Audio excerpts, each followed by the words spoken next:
Let me tell you a personal story about psychosomatic illness and the way that message was delivered to me, which was really injurious at the time. I was 21 years old and I had been suffering with pain in my legs that wasn't diagnosed and was rather mysterious in the medical community. And at this particular juncture, there had been a huge trauma in my family. So this was 9 months later, and I had had no therapy and really not any kind of support, which I really would have needed given the extent of the trauma. And in hindsight, not surprisingly, this underlying condition that I had got worse and worse, but since we didn't know what it was and we didn't know what to do with it previously, I just deteriorated more and more. So fast forward, and there I am in a wheelchair. For a reason that I don't know, all I know is there's excruciating pain in my legs and I can't walk. And my parents take me to yet another doctor.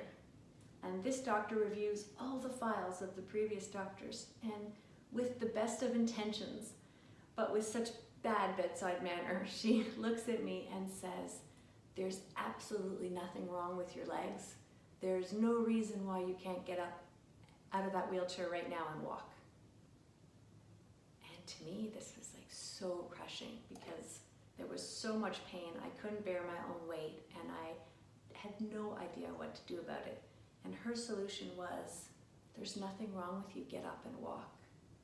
And when I couldn't do that, it was so crushing, and she just made me feel like I was just wrong. And I was already feeling so badly. It took me a long time to forgive her and to come to see that, that's just the extent of the training that she had. And it took me an even longer time to realize that intense trauma, and for most people even more minor daily life trauma, requires a lot of support in order that it not get somatized in the body. It requires a lot of skill in how to let strong emotions ride like the wave that they are, build up in their intensity, crest, and then release and dispel themselves. But instead, most of us jump off that wave somewhere along the point that it's peaking, and there's so much energy there and it has to go somewhere. And some people can exercise it away, some people can meditate it away, not away, but can discharge it so that it's not locked in the tissue.